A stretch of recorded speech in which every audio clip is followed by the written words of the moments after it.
नमस्कार मित्रों मित्रों यही है सही भारत यूट्यूब चैनल में आपનું હાર્દિક સ્વાગત છે।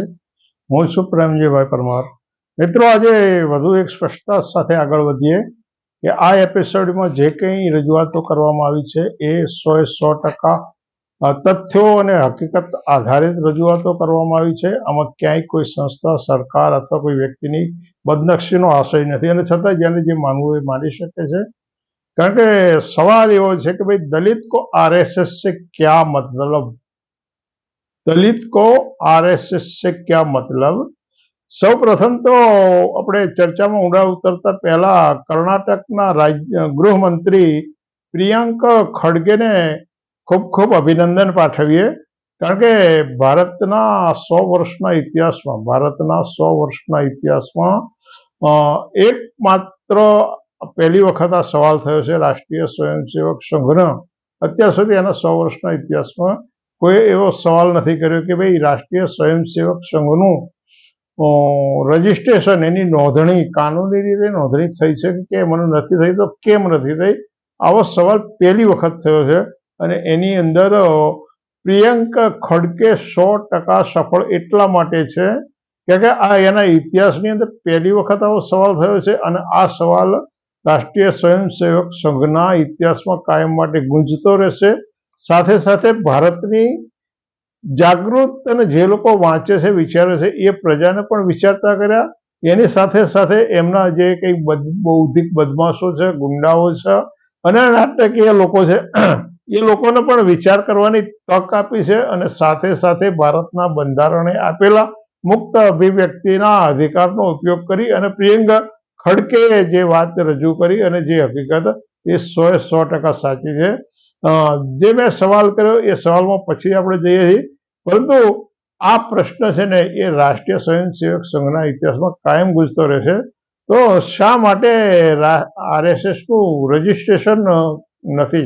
राष्ट्रीय स्वयंसेवक संघनु एक 100 वर्ष जूनी संस्था है, 100 वर्ष एना पूरा थया छे अने समग्र भारतनी अंदर एना अनेक सैकड़ों कार्यालयों आया है।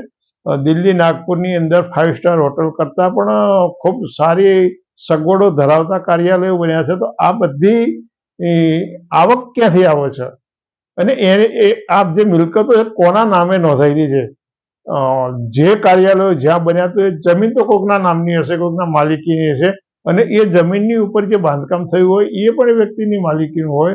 राष्ट्रीय स्वयंसेवक संघना आटला कार्यालयो होय तो शा माटे एनी नोंधणी नथी थई? एटले आ प्रियंक खड़गेनो जे सवाल छे एकदम 100% छे अने राष्ट्रीय स्वयंसेवक संघनुं रजिस्ट्रेशन नथी, नोंधणी नथी तो एना वडा जे ढोરના डॉक्टर है मोहन भागवत ने Z+ सुरक्षा शा माटे आपवामां, कई हैसियतथी आपवामां आवी छे? एमनी जे Z+ सुरक्षा है एनी पाछळनो करोड़ों रुपयानो खर्चो थाय छे। आ करोड़ों रुपयानो खर्चो राष्ट्रीय स्वयंसेवक संघ भोगवे छे अने जो सरकार भोगवती होय तो सरकार केम भोगवे छे? मोहन भागवतने ज्यारे आ सुरक्षा आपवामां आवी त्यारे कया आधारे अपाई, आनी मांगणी कोणे करी अने मांगणी करे ए वखते कया कया दस्तावेजो रजू करवामां आव्या के भाई राष्ट्रीय स्वयंसेवक संघना वडा मोहन भागवत आटली केटेगरीना माणस छे, ए आटली संस्थाओ चलावे छे, ए संस्थाओने एमणे कई आधार आपवो पड़े, एमने पर कया प्रकारनी भीति हती 2014 पछी ज एमणे केम आनी जरूर पड़ी। आ दरेक बाबतो विचारवा जेवी छे अने आ मोहन भागवतनो जे सुरक्षा आपवामां आवी छे ए सुरक्षा पाछळ जे खर्चो थाय छे ए तमे मित्रो सवारमां उठी अने ब्रश करवानुं चालू करो त्यारथी तमे खिस्सामांथी जे टेक्स चूकवातो होय ने ए टेक्सना पैसामांथी आमना आ केटेगरी आटली हाई केटेगरीनी सुरक्षा मळी छे। एटले बहु विचारवा जेवी बाबत छे। भारतमां 2014 पछी अत्यारे वात करीए त्यां सुधी 20,000 करता वधारे ट्रस्टीओना FCRA foreign contribution regulation act मुजबना जे रजिस्ट्रेशनो हता ने रद्द करवामां आव्या। केम रद्द करवामां आव्या? कारण के आ जे एनजीओ हता ने ए एनजीओ गरीबो अने शोषितोनुं काम करता हता अने एवा गरीबो अने शोषितोमांथी तैयार थयेला लोको सरकार सामे सवाल करता हता। शुं करता? एटले एमनी सामे कोई सवाल करे ने ए एमने पोसातुं नहोतुं। एटले 20,000 करता जो आटला ट्रस्टोना FCRA रद्द थता होय તો રાષ્ટ્રીય સ્વયંસેવક સંઘની નોંધણી કેમ નહીં અને એના ફંડ ક્યાંથી આવે છે? આ પણ બહુ વિચારવા જેવું છે ને, કારણ કે રાષ્ટ્રીય સ્વયંસેવક સંઘ નું કામ શું છે? એ બંધારણનો વિરોધ કરવો, બાબા સાહેબનો વિરોધ કરવો, અનામતનો વિરોધ કરવો અને દલિતો વિરુદ્ધ ની પ્રક્રિયાની અંદર સામેલગીરી રાખવી એ રાષ્ટ્રીય સ્વયંસેવક સંઘનું કામ છે. કારણ કે બંધારણનો વિરોધ એના પાયાની એક ઈંટ છે રાષ્ટ્રીય સ્વયંસેવક સંઘની. 30મી નવેમ્બર 1949ના દિવસે રાષ્ટ્રીય સ્વયંસેવક સંઘનું જે મુખપત્ર છે અંગ્રેજી ઓર્ગેનાઇઝર, એમણે ભારતનું બંધારણ સ્વીકૃત થયાના 4 દિવસ પછી 30 નવેમ્બર 1949ના દિવસે બંધારણની વિરુદ્ધમાં એમણે લેખ લખ્યો. એ પછી એમણે બંધારણની વિરુદ્ધમાં અનેક પ્રશિક્ષિત કેડર તૈયાર કરી, અનેક લેખકો તૈયાર કર્યા. એટલે એની વિરુદ્ધમાં સતત લેખો લખવામાં આવે છે, પુસ્તકો લખવામાં આવે છે અને એક પ્રકારનું ઝેર રોકવામાં આવે છે. 1932માં ડોક્ટર બાબા સાહેબ આંબેડકરને કેશવ બલિરામ હેડગેવારે દેશદ્રોહી કહ્યા હતા. શું કહ્યું હતું? દેશદ્રોહી. બાબા સાહેબ આંબેડકર દેશદ્રોહી કે એ અંગ્રેજોના પીઠું બની અને અંગ્રેજોનો સહયોગ કરનારા, અંગ્રેજો માટે લશ્કરમાં ભરતી કરાવનારા અને ક્વિટ ઇન્ડિયા 1942ની આઝાદીની ચળવળમાં ન જોડાનારા લોકો દેશદ્રોહી છે. આ તમારે હકીકતોના આધારે નક્કી કરવાનું છે. રાષ્ટ્રીય સ્વયંસેવક સંઘે એના કાર્યાલય ઉપર 52 વર્ષ સુધી ભારતનો રાષ્ટ્રધ્વજ નહોતો ફરકાયો, કારણ કે એ ભારતના રાષ્ટ્રધ્વજને ત્યારે પણ નહોતા સ્વીકારતા. એ હાઈકોર્ટના આદેશ પછી બન્યું છે.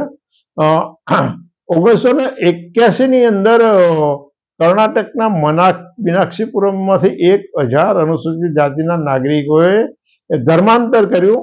એ ધર્માંતર કરવા પાછળ ત્યાં પરિસ્થિતિ એવી હતી કે પેલા લોકોના રસ્તા ઉપરથી પણ અનુસૂચિત જાતિના લોકો પસાર થઈ શકતા નહોતા.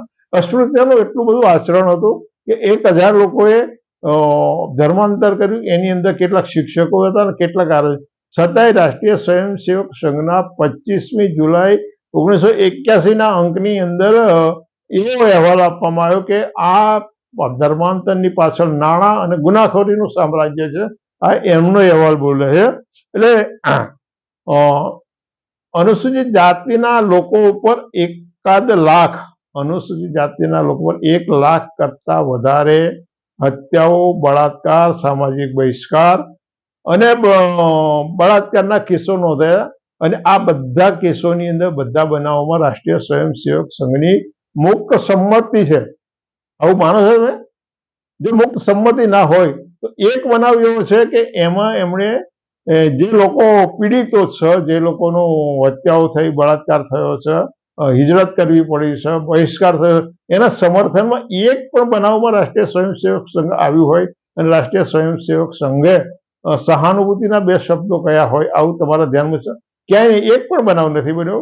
પરંતુ એ પછી વળી પાછા એમણે જમણેરી લોકોને તૈયાર કરી અને ફરી વખત એવી પરિસ્થિતિનું નિર્માણ થાય અથવા તો દલિતોમાં વધુ ભાગલા પડે એવા 1 કરતા વધારે પ્રયાસો કરેલા છે. એટલે આ લોકો કાયમ માટે દલિતની સામે ઊંટ તરીકે ઉપયોગ કરે, દલિતોનો ઊંટ તરીકે દલિત સામે ઉપયોગ કરવા. પ્રિયંક ખડકે જે વાત કરી એ એમણે અધિકારિક તौर ઉપર એક રાજ્યના ગૃહમંત્રી છે, એટલે ખૂબ જવાબદાર હોદ્દા ઉપર છે અને જવાબદાર હોદ્દા ઉપર એમણે શિષ્ટ ભાષામાં, કાનૂની ભાષામાં અને વિવેક સાથે મોહન ભાગવતનો પત્ર લખ્યો છે, 2 પાનાનો પત્ર. એમાં એમણે ઘણા બધા મુદ્દાઓ ઉભા કર્યા કે એમના પોતાના રાજ્યની અંદર આટલા બધા કાર્યક્રમો થાય છે, એના આટલી બધી શાખાઓ છે, તો આ સંસ્થાનું રજીસ્ટ્રેશન ક્યાંક તો થયેલું હશે અને એનો શું આધાર છે અને નથી થયું તો તમે શા માટે રજીસ્ટ્રેશન, એવો એમણે જે પ્રશ્ન કર્યો. તો પ્રશ્ન એમણે મોહન ભાગવતનો કર્યો છે, પણ મોહન ભાગવતે કોઈ એજન્ટ રોકેલો છે કે એ તો આપણી પાસે કોઈ આધિકારિક માહિતી નથી. પણ રમેશ જીગા જીનાજી નામનો એક એડવોકેટ બહાર આવી અને એ જવાબ આપવા ઉભો થાય છે કે ભાઈ दलित को आरएसएस से क्या मतलब, दलित को आरएसएस से क्या मतलब है? आ सवाल कोण करे छे? पेलो एडवोकेट छे અને જે અનુસૂચિત જાતિનો છે એટલે થોડોક વધારે દોઢ ડાયો હશે એટલે એને એવો સવાલ કર્યો કે ભાઈ દલિત તો આરએસએસ છે ક્યાં મતલબ છે? જો દલિતના આરએસએસ થી મતલબ ના હોય ને તો અનેક દલિત એજન્ટોને એમણે શા માટે બાબા સાહેબની વિરુદ્ધમાં, બંધારણની વિરુદ્ધમાં લખવા માટે તૈયાર કર્યા છે? અટલ બિહારી વાજપેયીએ બંધારણની અંદર બંધારણ સમીક્ષા માટે વેંકટ ચેલૈયા પંચની રચના કરી અને એ વખતે ગુજરાતના 5 દલિતો જેને બંધારણનું જ લેશ માત્ર જ્ઞાન નહોતું એને બંધારણ સમીક્ષા સમજીએ નામની પુસ્તિકા થઈ. એટલે દલિતોનો દલિત સામે ઉપયોગ કરવાનું એક કાયમી કામ રાષ્ટ્રીય સ્વયંસેવક કરી રહ્યું છે. એટલે આ બહુ સમજવા જેવી વાત છે કે અનેક એવા એજન્ટો તૈયાર કરી રાખે છે કે એમનો કોઈ કર્ણાટકમાં અથવા તો સમગ્ર ભારતની અંદર પ્રિયંકા ખડગેના પ્રશ્નનો જવાબ આપી શકે એવો કોઈ સક્ષમ માણસ નહોતો. અને આ માત્ર રમેશ જીનાજીની જ હતો કે વધારે નહીં ઉબેટ જ છે. આ તમારે નક્કી કરવાનું રહેશે. બીજી વાત કરીએ કે આરએસએસ દલિતો ની વિરુદ્ધમાં એક દલાલોની જે ફોજ તૈયાર કરેલી છે ને અને આ ફોજ કાયમ માટે આવું કામ કરતી હોય છે. અને છતાંય આમના આ બધા દુષ્કૃત્યોથી, આરએસએસના દુષ્કૃત્યોથી, દલિતો વિરુદ્ધના દુષ્કૃત્યોથી કેટલાક લોકો જે આરએસએસમાં કામ કરતા હતા એ રાષ્ટ્રીય સ્વયંસેવક સંઘને એના મૂળથી ઓળખી રહ્યા. એટલે કેટલાક એનો આત્મા જાગ્યો, કેટલાકનો ભ્રમ ભાગ્યો અને કેટલાકે રાષ્ટ્રીય સ્વયંસેવક સંઘની અસલિયત જે હતી એ જાગી. એટલે એમણે રાષ્ટ્રીય સ્વયંસેવક સંઘ છોડ્યું.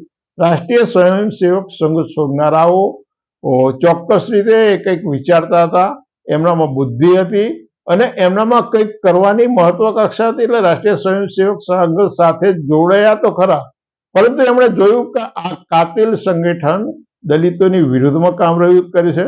એટલે 47 વર્ષ સુધી રાષ્ટ્રીય સ્વયંસેવક સંઘ સાથે જોડાયેલા ગુજરાતના મૂળચંદ રાણા એમણે રાષ્ટ્રીય સ્વયંસેવક સંઘ છોડ્યું અને એમનો જે ભ્રમ હતો ભ્રમ ભાગ્યો. એટલે એમણે હિન્દીમાં વ્યામોહ નામનું અને અંગ્રેજીમાં એનું ટ્રાન્સલેશન કરી અને રાષ્ટ્રીય સ્વયંસેવક સંઘનો આખો ચિતાર આપતું એક પુસ્તક રજૂ કર્યું છે. વડોદરા મ્યુનિસિપલ કોર્પોરેશનના એક વખતના મેયર રતિલાલ દેસાઈ એ આરએસએસના ખૂબ સનિષ્ઠ કાર્યકર હતા, પણ એ ઓબીસીમાંથી આવે છે અને એમણે રાષ્ટ્રીય સ્વયંસેવક સંઘના ચરિત્રને ઓળખી ગયા અને એમણે આરએસએસ છોડ્યું. ભંવર મેઘવંશી નામનો એક નવલોહિયો યુવાન 1992માં બાબરી ધંસ માટે એ માણસે ખૂબ જહેમત કરી અને અગ્રિમ ભૂમિકા ભજવી, પરંતુ એના જ પોતાના રાજસ્થાનના એના પૈતૃક ગામમાં રાષ્ટ્રીય સ્વયંસેવક સંઘના એક કાર્યક્રમ દરમિયાન એણે પોતાના ઘેર રસોઈ બનાવી. આ રસોઈ રાષ્ટ્રીય સ્વયંસેવક સંઘના લોકોએ આરોગી નહીં, પરંતુ સમયના અભાવનું બહાનું કાઢી એની પાસે રસોઈ પેક કરાવી દીધી અને એ રસોઈ પેક કરાવી દીધા પછી રસ્તાની અંદર એ રસોઈ ફેંકી દેવામાં આવી. ભંવર મેઘવંશીને બીજા લોકોએ એવા સમાચાર આપ્યા કે ત્યાં બનાવી આવેલી રસોઈ ફેંકી દેવામાં છે. એણે સ્થળ ઉપર જઈ નિરીક્ષણ કર્યું અને એ હકીકત સાચી હતી. એણે આરએસએસ છોડ્યું અને મેં એક કાર સેવક થા એના નામે એમણે પુસ્તક લખ્યું અને રાષ્ટ્રીય સ્વયંસેવક સંઘની દલિતો પ્રત્યેની જે કુનીતિ છે એનો એમાં પર્દાફાશ કર્યો છે. જતીન ગોરૈયા નામના એક એવીપીના સભ્ય હતા અને એમણે જે એનયુમાં દલિતો વિરોધી દલિત પ્રત્યેની જે નીતિ છે અને રોહિત વેમુલાને જે મજબૂર કરવામાં આવ્યો એ આખી પરિસ્થિતિ જાણ્યા પછી એમણે એવીપીપી છોડ્યું. દેવનૂર મહાવીર નામે કન્નડ ભાષામાં એમણે એક પુસ્તક લખ્યું છે. માત્ર 40 પાનાની પુસ્તિકા છે. 1 લાખ કરતા વધારે નકલો ફેંકાઈ ગઈ છે. આલા માતુ આગલા નામનું આ 40 પાનાની બુકલેટ છે અને એ રાષ્ટ્રીય સ્વયંસેવક સંઘની ઊંડાઈ અને વ્યાપ્તનું બહુ વ્યવસ્થિત વિતરણ કરતું પુસ્તક છે. અને આ બધા જ લોકો, અભ્યાસુ લોકોએ આ રીતે આ પુસ્તકો લખ્યા છે. કેરળની મલયાલમ ભાષામાં સુધીશ મિન્ની નામનો એક આરએસએસ પ્રચારક હતો અને એમણે આરએસએસના આ બધા કર્મો જાણ્યા પછી એમણે પણ આરએસએસ છોડ્યું. એ ભાઈએ પણ આરે છે અને એણે પણ એના વિરુદ્ધમાં પુસ્તકો લખ્યું છે. એટલે આ બધી ઘટનાઓ ચાલી રહી છે. બાંગ્લાદેશમાં હિન્દુઓ ઉપર એક અત્યાચાર થાય એટલે ગોદી મીડિયા તૂટી પડે છે. ડોનાલ્ડ ટ્રમ્પ ભારતના પ્રધાનમંત્રીની 100 વખત અવહેલના કરે અને છતાં ગોદી મીડિયા છે ને એની ભાટાઈમાંથી ઊંચું નથી આવતું. પણ આ મુદ્દા ઉપર ગોદી મીડિયા ચૂપ છે. આ મુદ્દા ઉપર ગોદી મીડિયા ચૂપ છે. ગોદી મીડિયામાં એક અક્ષર તમે જોઈ જુઓ, જેણે લખ્યું છે એ ગોદી મીડિયા નથી, પરંતુ ગોદી મીડિયાએ આવી બાબતો એકદમ ચૂપ છે. એટલે આ રમેશ જીગાજીનાગી એ એક રાષ્ટ્રીય સ્વયંસેવક સંઘ દ્વારા તૈયાર કરવામાં આવેલો એક વધુ એજન્ટ કહી શકો અથવા તો વધારે સક્રિય કાર્યકર કહી શકો, પરંતુ આખા ભારતની અંદર રાષ્ટ્રીય સ્વયંસેવક સંઘ પાસે 1 લાખ કરતા પણ વધારે કાર્યકરો હોવા છતાં શા માટે આ ભાઈએ તૈયાર થયો ને એને શા માટે આવું વિધાન કરવું? અને આવું વિધાન કરતા એવું વિધાન કરે છે કે દલિત કો આરએસએસ से क्या मतलब, तो आरएसएस को दलित से क्या मतलब। એવું વિધાન કરે છે કે ભાઈ દલિત કો આરએસએસ से क्या मतलब। તો હું તમને એમ પૂછું છું કે આરએસએસ કો દલિત से क्या मतलब। શા માટે આરએસએસ દલિત વસ્તીમાં જઈ અને એને સેવા વસ્તી નામ આપ્યું છે? આ તમને ખબર છે? એ લોકો એમની ભાષામાં અનુસૂચિત જાતિની જે વસ્તી હોય ને એને સેવા વસ્તી કહે છે. આરએસએસના પરિપત્રો છે અને એ પરિપત્રો 1 કરતા વધારે વખત છપાયેલા છે અને એ પરિપત્રો રાષ્ટ્રીય સ્વયંસેવક સંઘના નથી એવો ક્યારેય એને ઇનકાર નથી કર્યો. અને પરિપત્રોની અંદર બહુ સ્પષ્ટ મુદ્દો છે, એની અંદર સ્પષ્ટ લખ્યું છે દલિતોના વિસ્તારની અંદર દારૂ જુગારની બદીઓ ફેલાવવી, સારી એને હલકી કક્ષાની દો, આવા બધા સેંકડો મુદ્દાઓ આપેલા છે. એ વખતે આ ભાઈ ક્યાં હતો? આ રમેશ જીગાજીનાજી એ ત્યારે ક્યાં હતો? એણે આ સવાલ ત્યારે ઉઠાવવો હતો ને. રાષ્ટ્રીય સ્વયંસેવક સંઘ વર્ણ અને જાતિનું અનુમોદન કરે છે.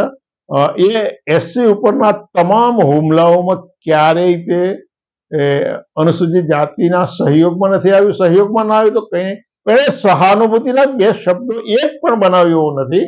બિહારમાં, ઉત્તર પ્રદેશની અંદર 1 થી માંડીને 100 અનુસૂચિત જાતિના લોકોના હત્યાકાંડો થયા ત્યારે પણ એમણે સહયોગમાં એના ટેકામાં ના આવ્યા, સહાનુભૂતિમાં તો ક્યારેય નથી આવ્યા. સહાનુભૂતિમાં નથી આવ્યા. એટલે આ બધા અનુસૂચિત જાતિના લોકો ઉપર જે શારીરિક હુમલાઓ થાય, હત્યાઓ થાય, બળાત્કાર થાય, એમણે ગામ છોડવા પડે, હિજરત થાય, અને છતાંય ક્યારેય રાષ્ટ્રીય સ્વયંસેવક સંઘે સહાનુભૂતિના 2 શબ્દો નથી કહ્યા. અને એવો એક પણ હોય ઉના અત્યાચાર કાંડ વખતે તો રાષ્ટ્રીય સ્વયંસેવક સંઘના અનેક દલાલોએ આ પીડિતોની વિરુદ્ધમાં શબ્દો બોલ્યા હતા. એમણે તૈયાર કરેલા એજન્ટોએ માયાવતી ગુજરાતમાં અને ઉના ના પહોંચે એ માટે ત્યાં આગળ માયાવતીની સંદર્ભમાં અતિશય હલકા શબ્દો વાપર્યા હતા. રાષ્ટ્રીય સ્વયંસેવક સંઘના વર્કરોએ એમના મહિલા કાર્યકરો માટે આવા શબ્દો ક્યારે પ્રયોગ કર્યા? એટલે રાષ્ટ્રીય સ્વયંસેવક સંઘે જે તૈયાર કરેલા છે એ લોકોને ક્યારેય અનુસૂચિત જાતિના લોકો ઉપર અત્યાચાર થયા છે કે કેમ એવું ક્યારેય એમણે અનુભવ્યું નથી અને ક્યારેય સહાનુભૂતિના શબ્દો નથી બોલ્યા. એટલે હુમલાઓ હોય, રાષ્ટ્રીય સ્વયંસેવક આમ પણ શું કામ કરે છે કે એનું કામ હળાહળ જૂઠ ફેલાવવાનું છે, ભ્રમણાઓ ઊભી કરવાની. હળાહળ જૂઠ ફેલાવવું, ભ્રમણાઓ પેલા કરવી, ખોટા દાવા, એકદમ ખોટા દાવા કરવા, આધારહીન દાવા કરવા, તથ્યહીન દાવા કરવા, ધૃણા, નફરત, લોકશાહી અને બંધારણનો વિરોધ. એટલે આમાં તમે ક્યાં છો? તમારે વિચારવા જેવું છે. રાષ્ટ્રીય સ્વયંસેવક સંઘે 100 વર્ષથી કામ કરતું હોય અને એના 100 વર્ષના અસ્તિત્વનો હચમચાવતો, રાષ્ટ્રીય સ્વયંસેવક સંઘના 100 વર્ષના અસ્તિત્વનો હચમચાવતો સવાલ પ્રિયંકા ખડગે કરતા હોય અને એ સવાલ એવો છે કે ભાઈ રાષ્ટ્રીય સ્વયંસેવક સંઘનું